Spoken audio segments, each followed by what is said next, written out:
presented by Mitwa Films Delhi. बोला बोला बाबा केसरनाथ की। म्यूजिक का निर्भय राज चकिया। लो बरसी शादी करा दिए बाबा।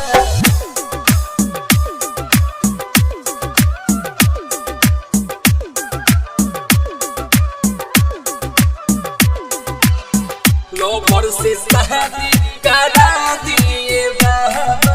लेके कांवर आइल बानी बाबा गौए दुआर हो। असर हमें भी छलबा अखिया सुनी ना पुकार हो। इहे एगो श्रद्धा पूरा दिए बाबा। लो भर से शादी करा दिए बाबा। लो भर से शादी करा दिए बाबा। लो भर से शादी करा दिए बाबा। लेके कांवर आइल बानी बाबा गौए दुआर हो। असर हमें भी छलबा अखिया सुनी ना पुकार हो। इहे एगो श्रद्धा पूरा दिए बाबा।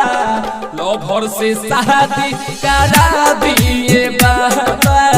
लो भर से शादी करा दिए बाबा।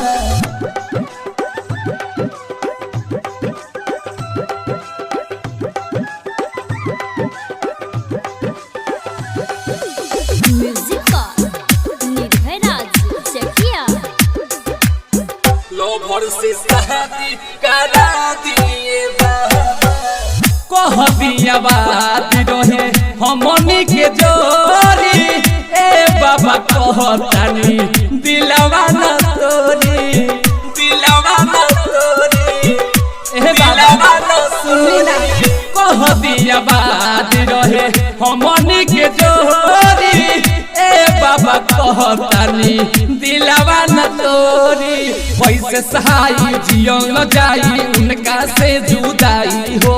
न जाने कबले दुखवा हमरा के सताई हो। ऊ दिन जल्दी देखा दिए बाबा। लो भर से शादी करा दिए बाबा। लो भर से शादी करा दिए बाबा।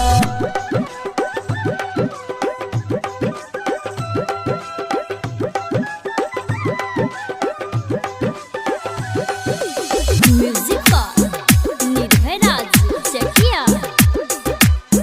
लो भर से शादी करा दिए बाबा। बड़ा भग आइल रहे ऊपर साल हो। और जी लगा के गईले राइटर विशाल हो। राइटर विशाल हो। ए बाबा राइटर विशाल हो। बड़ा भग आइल रहे ऊपर साल हो। और जी लगा के गईले राइटर विशाल हो। नइख सहारा बानी बेचारा कैसे होई गुजारा हो। रोत बिलखत पर तो कर तू नजर फेरत बारा हो। अहनीला यादों के बता दिए बाबा। लो भर से शादी करा दिए बाबा। लो भर से शादी करा दिए बाबा। लेके कांवर आइल बानी बाबा गौए दुआर हो। असर हमें भी छलबा अखिया सुनी ना पुकार हो। इहे एगो श्रद्धा पूरा दिए बाबा।